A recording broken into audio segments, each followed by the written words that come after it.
பாமினி பாவை அத்தியாயம் 20. புதிர் மங்கை. விஜயநகரத்து கடை வீதியில் உள்ளோரின் கவனத்தை கவர்ந்துவிட்ட யூசுப் கானுக்கு இப்போது திரும்பிய பக்கமெல்லாம் வரவேற்பு கிடைத்தது.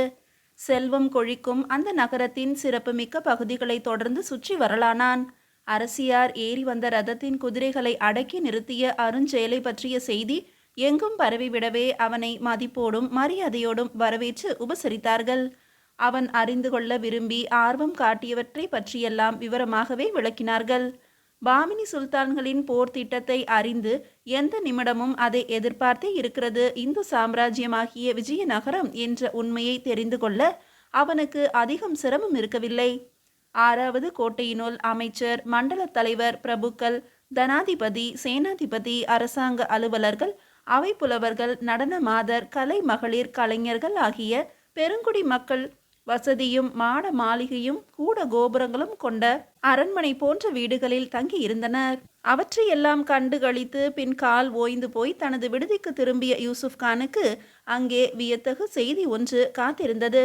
விஜயநகரத்து அரண்மனை அதிகாரி ஒருவர் யூசுப் கானின் வருகைக்காக காத்திருந்தவர் அவனை கண்டதும் ஆர்வமுடன் அருகில் வந்து அவன் உடனே தன்னுடன் கிளம்பி வர வேண்டும் என்று கேட்டுக்கொண்டார். 6வது கோட்டையினுள் இருக்கும் விசேஷ விருந்தினர் மாளிகையில் அவன் தங்குவதற்கான வசதிகளை செய்து கொடுக்குமாறு மகா மண்டலேஸ்வரர் ராமராயர் உத்தரவிட்டிருப்பதாகவும் மறுநாள் காலை அவனை காண ஆவலோடு அவர் இருப்பதாகவும் தெரிவித்து நின்றார் அந்த அதிகாரி.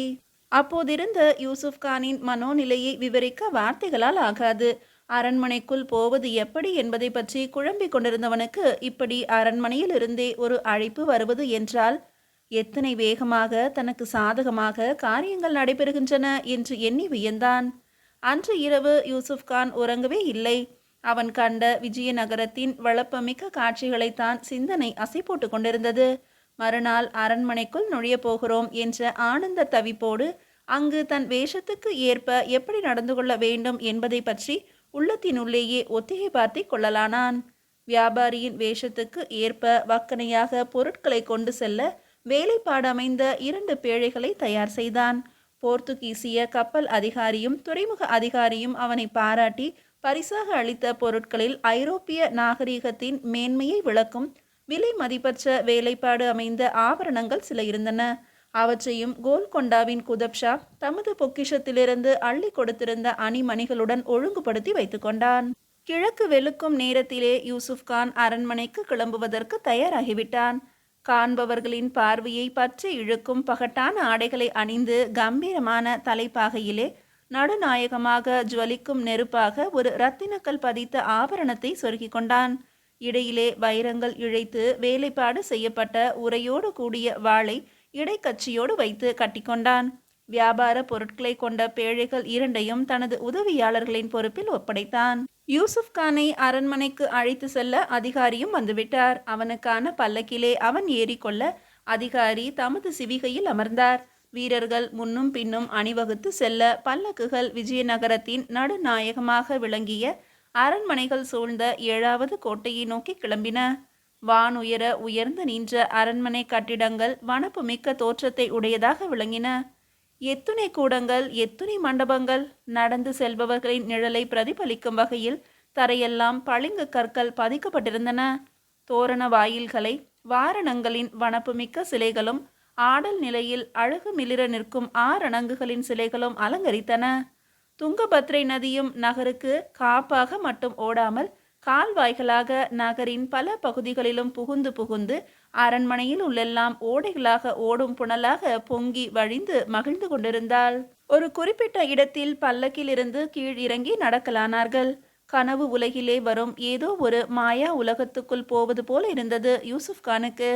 கருங்கற்களால் ஆன கூடங்களையும் வெண்கலத்தாலும் வெள்ளியாலும் பொன்னாலும் போர்த்திய தூண்களையும் சுவர்களையும் கொண்ட மண்டபங்களையும் வளைவுகளையும் கடந்து வந்தவன் இப்போது தந்தத்தினால் ஆன அறையின் அருகே வந்தான்.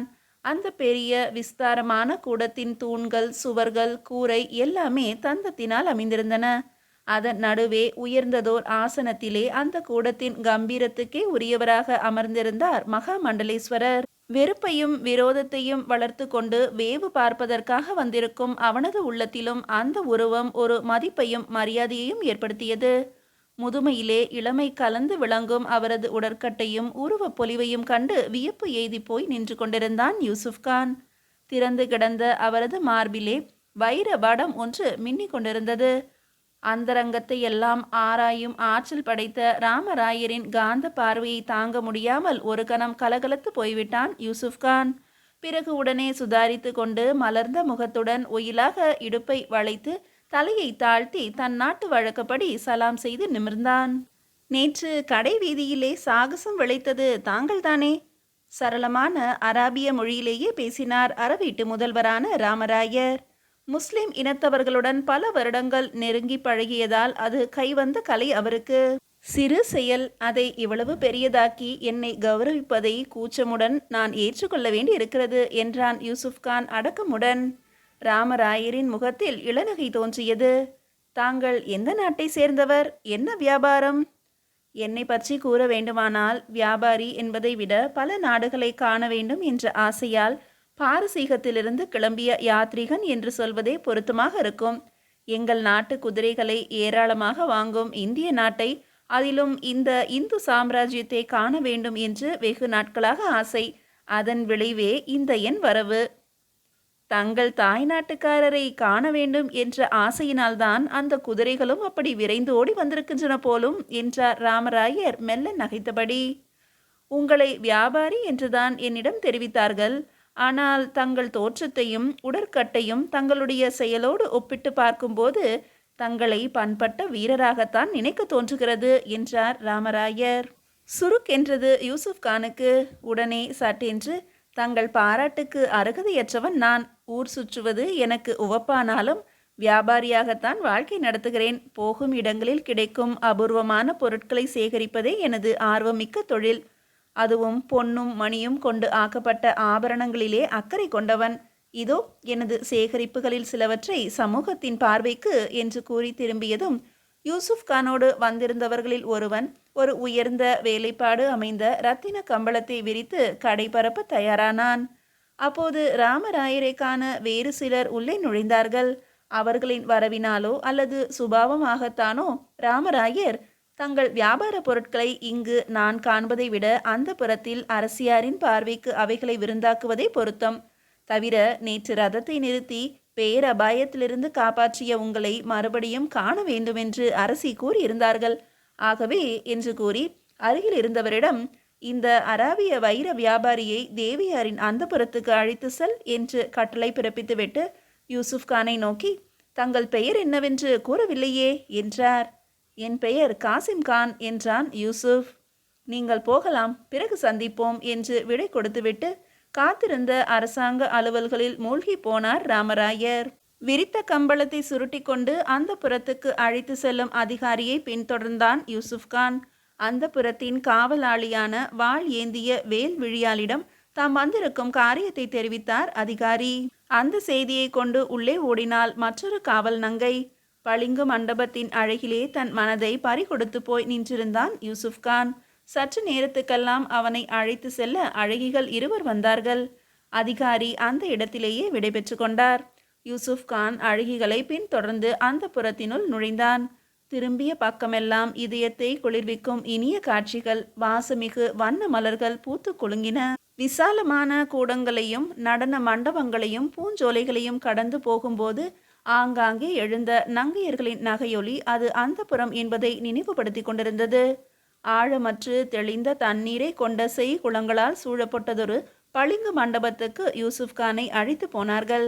மண்டபத்தின் நடுவிலே உள்ள மேடை மீது ராமராயரின் மூத்த மனைவியான திருமலாம்பாள் தேவியார் அமர்ந்திருந்தார்கள். பார்த்த உடனேயே முதல் நாள் ரதத்திலே பார்த்த மூதாட்டியார்தான் அவர்கள் என்பதை புரிந்து கொண்டான் யூசுப் கான். 2 அணங்குகள் பின்னால் இருந்து சாமரம் வீசிக்கொண்டிருந்தார்கள். அருகே அமர்ந்திருந்த ஒரு பெண் தாம்பூலம் அடித்து கொடுத்து கொண்டிருந்தாள். அவர்களை தவிர அங்கு வேறு யாரும் இல்லை. யூசுப் கானை கண்டதும் முறுவலித்து தலையசைத்து வரவேற்றார் தேவி திருமலாம்பாள். முறைப்படி சலாமிட்டு நிமிர்ந்தபோது யூசுப் கானின் பேழைகள் 2ஐயும் தாங்கி நின்ற பெண்கள் அவற்றை கீழே வைத்துவிட்டு அரசிக்கு வணங்கி வெளியேறி கொண்டிருந்தார்கள். அப்போதுதான் யூசுப் கானுக்கு தன்னுடன் வந்த உதவியாளர்கள் அந்த புறத்தின் வெளியிலேயே நிறுத்தப்பட்டு அவர்களிடமிருந்த பேழைகளை இந்த பணிப்பெண்கள் சுமந்து கொண்டு தன்னை தொடர்ந்திருக்கிறார்கள் என்று தெரிந்தது. நல்ல சமயத்திலே வந்து உதவிய உங்களுக்கு நடு வீதியில் நன்றி தெரிவித்ததோடு என் உள்ளம் திருப்திப்படவில்லை. ஆகவேதான் என்று சுந்தர தெலுங்கிலே பேசிய தேவியாரின் மொழிகளை புரிந்து கொள்ள முடியாமல் விழித்தான் யூசுப் கான். அப்போதுதான் திருமலாம்பாள் தேவிக்கும் தம் தவறு தெரிந்தது. தனக்கும் அந்த அந்நியனின் மொழியில் பரிச்சயம் கிடையாது என்பதை உணர்ந்ததும் சிரிப்பு வந்தது. உடனே இந்த நிலைமையை சமாளிக்கும் தகுதி வாய்ந்தவள் ஒருத்தி தன்னிடம் இருக்கிறாள் என்ற நினைவு வந்ததும் வெற்றிலை மடித்து கொண்டிருந்த பணிப்பெண்ணிடம் உடனே ஓடிப்போய் ஆயிஷாவை அழைத்து வா என்று உத்தரவிட்டார் தேவி. ஏதும் பேச முடியாமல், பேசியவற்றை புரிந்து கொள்ளவும் முடியாமல் தவிப்போடு நின்று கொண்டிருந்தான் யூசுப் கான். அந்த ஒவ்வொரு வினாடியும் ஒவ்வொரு யுகமாக தோன்றியது அவனுக்கு. அப்போது இருட்குகையிலே ஒளி பரவுவதைப் போல, பாலைவனத்தினிடையே பசுஞ்சோலை தோன்றியதைப் போல ஆயிஷா அங்கு வந்தாள். அந்த புறத்திலே அந்நிய ஆடவனை, அதுவும் ஒரு முஸ்லிம் ஆண்மகனை கண்டதும் அந்த அழகியின் கரங்கள் தோள் மீது சரிந்து கிடந்த துகிலை எடுத்து மதிமுகத்தை மூடி மறைத்து கொண்டது. ஆனால் அந்த ஒளிமுகத்தின் அழகை மூடி மறைக்கும் திராணி இல்லாத துகில் அதை இன்னும் எடுப்பாக்கி காட்டியது. அவள் வரவால் அந்த மண்டபமே புதிய சோபை அடைந்தது போல் இருந்தது யூசுப் கானுக்கு. இந்துக்களின் அந்த புறத்திலே முஸ்லிம் அழகியை பார்த்த அந்த இனக்கவர்ச்சியினால் மட்டுமே ஏற்பட்ட எண்ணமல்ல அது. ஆயிஷாவின் அதீதமான அழகே, ஒயிலாக அவளது தோற்றமே அவனது திகைப்புக்கு காரணமாக இருந்தது. ஆயிஷாவை கண்ட திருமலாம்பாள் தேவி, ஆயிஷா, உன் உதவியோடுதான் நான் இவரோடு உரையாடியாக வேண்டும். நேற்று கட்டுக்கடங்காமல் ஓடிய ரதத்தை ஒருவர் நிறுத்தியதாக கூறினேனே, அது இவர்தான். உன் நாட்டவர்தானாம். வியாபாரி என்று கேள்விப்பட்டேன். என்ன வியாபாரம் என்று கேட்டு அவரை பற்றி இன்னும் ஏதாவது தகவல் உண்டானால் சொல் என்றார். அரசியாரின் வார்த்தைகளை மட்டும் ஆயிஷாவின் காது வாங்கி கொண்டிருந்தது. விழிகளோ அந்த வியாபாரியை துளைத்து கொண்டிருந்தது. இத்தனை காலமும் இல்லாத ஏதோ ஒரு தவிப்பு, துடிப்பு அவள் உடலெங்கும் பரவியது. தன் இனத்தவன் என்பதற்கும் மேலாக அவனால் தன் வாழ்வில் ஏதோ ஒரு மாற்றம், மலர்ச்சி ஏற்பட போகிறது என்று அவளது உள்ளுணர்வு சொல்லியது. வேலையும் வாளையும் போரையும் தவிர பெண்களை பற்றிய எண்ணாத யூசுப் கானுக்கு ஆயிஷாவின் அழகு புதுமையாக இருந்தது. அந்த பேச்சற்ற நிலை நீடிக்குமானால் விபரீதமாகி போகிவிடும் என்பதை உணர்ந்தவன் சட்டென்று பேசத் தொடங்கினான். நான் பாரசீகத்திலிருந்து வருகிறேன். என்னை வியாபாரி என்பதை விட யாத்ரீகன் என்றே கூறலாம். என்னிடம் உள்ள சில அபூர்வமான அணிகளை அரசியாருக்கு காட்ட வேண்டும் என்று ஆவர்முடன் இருந்த என்னை அரசர் இங்கு அனுப்பி வைத்தார் என்று சொல்லி கம்பளத்தை விரித்து கடையை பரப்பினான் யூசுப் கான். துபாஷியாக பணியாற்ற வந்துள்ள ஆயிஷா அவன் கூறியவற்றை அரசியாருக்கு விளக்கினாள். இதற்குள் யூசுப் கான் மின்னல் ஒளி கற்றைகளை ஒன்றாக சேர்த்து வைத்தது போன்ற வைர நகைகளையும், தீப்பிழம்பாக ஜொலிக்கும் இரத்தினங்களையும், பசும்புல் தரையின் செழுமையோடு கூடிய மரகத கற்களையும், வானத்தின் வண்ணத்தை நினைவூட்டும் நீல கற்களையும் கொண்டு ஆக்கப்பட்ட எண்ணிலடங்கா ஆபரணங்களை எடுத்து காட்சி பொருளாக்கினான். அழகிலும் அமைப்பிலும் ஒன்றை ஒன்று மிஞ்சுவனாக இருந்தன. ஒவ்வொன்றை பற்றியும் அவன் கூறிய விளக்கங்களை திருமலாம்பா தேவிக்கு ஆயிஷா தன் குயிரினும் இனிய குரலில் மொழிபெயர்த்து கூறிக்கொண்டிருந்தாள். அதே போல தேவியாரின் வார்த்தைகளை அராபிய மொழியாக்கி அவனிடம் கூறிக்கொண்டிருந்தாள். ஆனால் அவள் உள்ளமெல்லாம், உணர்வெல்லாம், பார்வையெல்லாம் அந்த புதியவனையே எடை போட்டு கொண்டிருந்தன.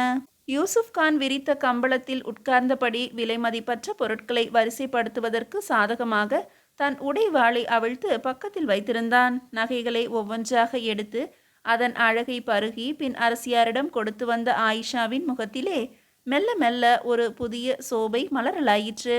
பொருள் பொதிந்த பார்வையால் வியாபாரியை நோக்கலானாள்.